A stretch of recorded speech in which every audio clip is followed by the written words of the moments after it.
آتيناهم الكتاب يعرفونه كما يعرفون أبناءهم الذين خسروا أنفسهم فهم لا يؤمنون صدق اللہ العظیم۔ یہ سورہ انعام کی 7ویں پارے کی آیت کریمہ آپ کے سامنے بھی تلاوت ہوئی۔ اس میں اللہ رب العزت نے حضور اقدس صلی اللہ علیہ وسلم کی شان کو، عظمت کو اہل ایمان کے سامنے بھی اور اہل کفار کا آپ صلی اللہ علیہ وسلم سے رویے کو بھی وضاحت سے بیان کیا۔ حضور علیہ السلام کی نشانیاں تورات کے اندر موجود تھی، انجیل کے اندر موجود تھی، اور آپ صلی اللہ علیہ وسلم جب بچپن میں سفر پہ جاتے تھے تو راہب آپ کو دیکھ کر پہچان لیتے تھے، اور بے شمار ایسے واقعات احادیث کی کتب کے اندر موجود ہیں۔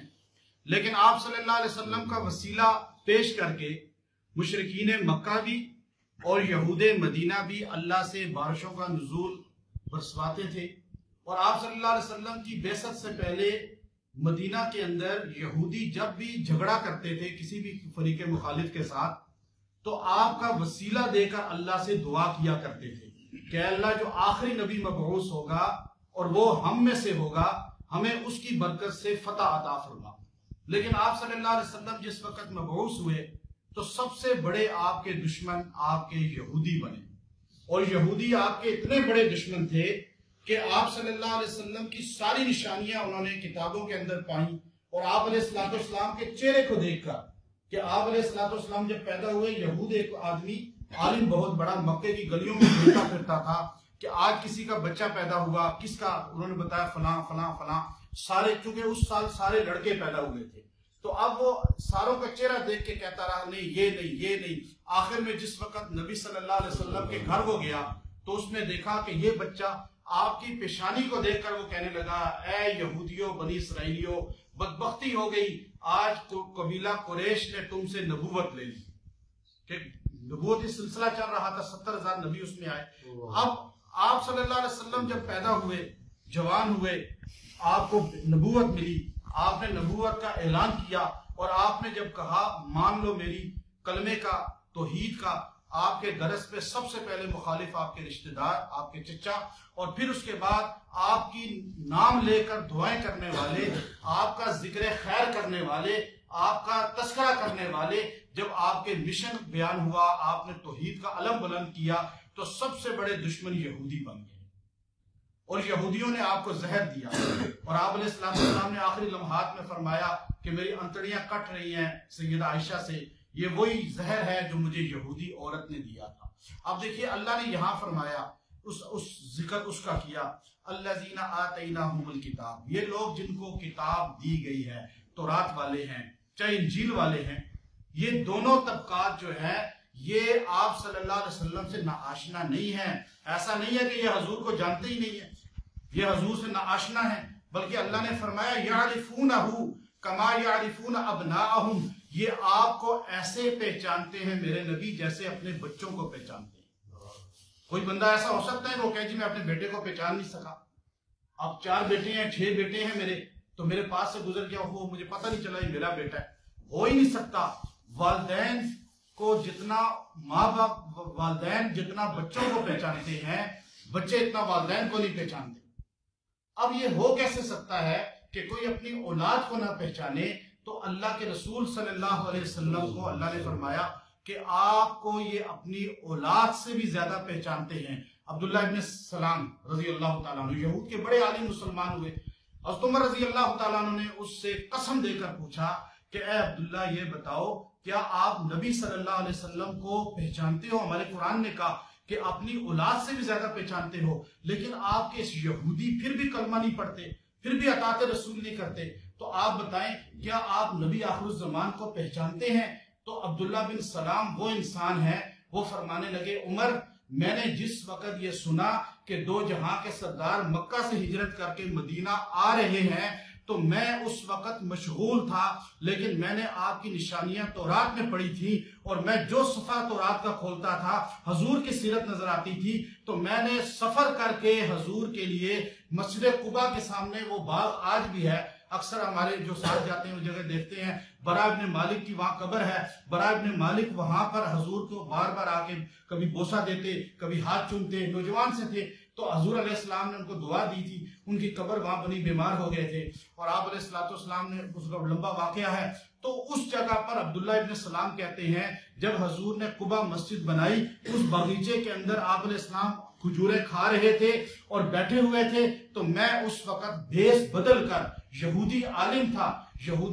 تھا، بھیس بدل کر میں نبی علیہ السلام کی بارگاہ میں گیا، میں نے دیکھا چند لوگ بیٹھے ہوئے تھے، آپ صلی اللہ علیہ وسلم نے ان کو جو جملے ارشاد فرمائے، وہ جملے سن کر میرے سر کے اوپر سے بوجھ ہٹ گیا کہ یہ کلمات کہنے والا نبی ہی ہو سکتا ہے، کوئی عام آدمی نہیں ہو سکتا۔ آپ نے فرمایا افشوا السلام وصلوا الارحام وصلوا باللیل والناس نیام ادخلوا الجنۃ بالسلام۔ یہ 3 جملے آپ نے ارشاد فرمائے کہ سلام عام کرو، صلہ رحمی کرو، اور راتوں کو اٹھ کے اللہ کی عبادت کرو، جنت میں بغیر حساب داخل ہو۔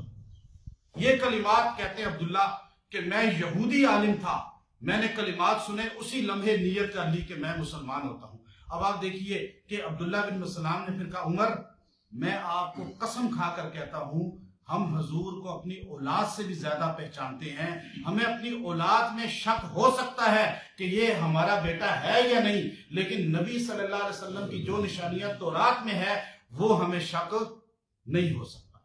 اب یہ ایک یہودی عالم کہہ رہا ہے۔ دوسری یہودی عالم کا واقعہ بخاری شریف کے اندر موجود ہے کہ حضور صلی اللہ علیہ وسلم کے پاس ایک مانگنے والا آیا، غریب آدمی آیا، اور حضور نے کہا یا رسول اللہ مجھے غربت ہے، فقر و فاقہ ہے، آپ کچھ مجھے عنایت فرما دیں۔ حضور علیہ السلام نے پوری زندگی قرضے لیے ہیں، آپ جب دنیا سے گئے ہیں آپ کا گھر مقروض تھا، لیکن آپ اپنی ذات کے لیے نہیں بلکہ اپنے صحابہ کے لیے، تو آپ نے کہا کوئی ہے جو اس کو دے دے کچھ کا، سب غریب ہیں صحابہ، کسی کے پاس کچھ نہیں ہے، تو آپ نے فرمایا کہ تم ایسا کرو جاؤ، بلال ایک یہودی ہے عبداللہ ابن سعنہ، اس سے جا کر قرضہ لے آؤ کہ محمد صلی اللہ علیہ وسلم تم سے کھجوریں قرضہ مانگ رہے ہیں۔ وہ گئے، اس سے کھجوریں لے آئے، وہ کھجوریں لا کر اس کو آپ نے دے دی، جاؤ تم کھاؤ، اپنے اہل بیت کو کھلاؤ۔ جب وہ چلے گئے، 1 ماہ کا قرضہ تھا، لیکن عبداللہ بن سعنہ وہ بھی یہودی عالم تھے، ٹاپ کے علماء میں سے تھے، انہوں نے کہا تو رات میں یہ نشانی پوری، یہ نشانی پوری، یہ نشانی پوری، حضور کی ساری نشانیاں پوری ہیں، ایک نشانی ابھی رہ گئی ہے،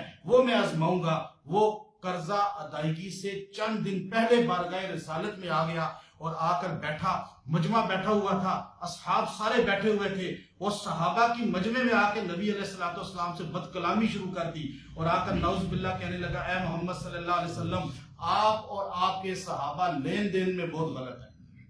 اب حضور حیران ہو گئے، صحابہ حیران ہو گئے، اس نے کہا میرا قرضہ واپس نہیں کرتے، اور پھر اس نے کپڑا ڈال کے حضور کے گلے پہ یوں کھینچا، جب وہ کپڑا کھینچ رہا تھا سیدنا عمر رضی اللہ تعالیٰ تلوار لے کے کھڑے ہو گئے، فرمایا بدبخت کی گردن ابھی اتارتا ہوں، گردن اتارنے کے لیے تلوار نکالی، لیکن آپ نے غصے سے فرمایا عمر بیٹھ جاؤ۔ صحابہ پریشان تھے، یہ یہودی کیا کر رہا ہے اور قرضہ کیسے واپس مانگ رہا ہے، اور 2 جہاں کے سردار ہیں سامنے، لیکن حضور علیہ السلام نے فرمایا اے عبداللہ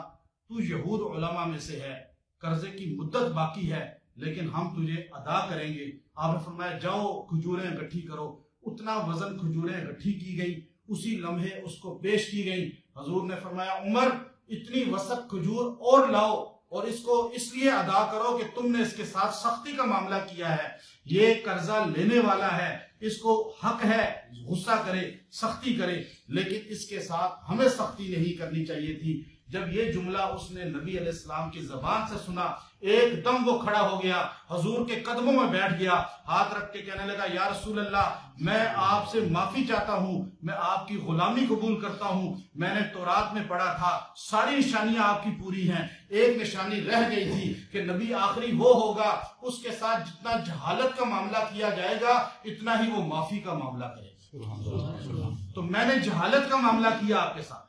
لیکن علماء اور دین والوں کا یہ کام ہے کہ عوام جتنا ان کے ساتھ جہالت کا معاملہ کرے، بد کلامی کرے، دین کا کام کرنے والوں کا کام یہ ہے کہ وہ برداشت کرے،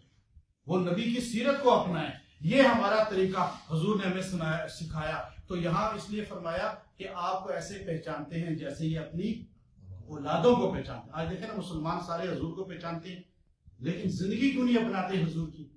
اصل چیز یہ ہے کہ حضور کی زندگی کو اپنانا۔ اللہ ہمیں حضور کی زندگی، الذین خسروا انفسهم فهم لا یؤمنون، یہ نقصان میں وہ لوگ اعمال والے ہیں جو نبی پر، اللہ پر ایمان نہیں لاتے، پریکٹیکلی ایمان، تو یہ ہمارا ایمان مضبوط ہو جائے، اس کے لیے ماحول کی ضرورت ہے۔ یہ جو دروس ہوتے ہیں، ابھی طریق شاط الاسلام کا یہ درس ہے، مختلف مہم ہے، ماشاءاللہ علماء کرام بڑی تعداد میں موجود ہیں، ان کے حکم پہ آپ کے سامنے تھوڑا درس دے دیا۔ تو یہ جو دروس القرآن ہیں یہ اللہ سے جوڑنے کا ذریعہ بنتے ہیں اور یہ باتیں دل میں اترتی ہیں۔ یہ آیت کریمہ کا ایک میں مختصر آپ کو بتا دیتا ہوں، ایک اس کا، کیونکہ شاہ عبد العزیز محدث دہلوی رحمۃ اللہ علیہ نے اس پر بہت لکھا ہے، اس آیت کریمہ پر۔ شاہ عبد العزیز رحمۃ اللہ علیہ کی اگر آپ پڑھیں تو اس آیت کریمہ میں انہوں نے یہ فرمایا کہ جس آدمی کو حق بات واضح نہیں ہے، کیونکہ انہوں نے تحفہ اثنا عشریہ بھی لکھا اور بھی کتابیں لکھی ہیں کافی، لیکن اس میں انہوں نے کہا جس بندے کو شک ہو، پتہ نہیں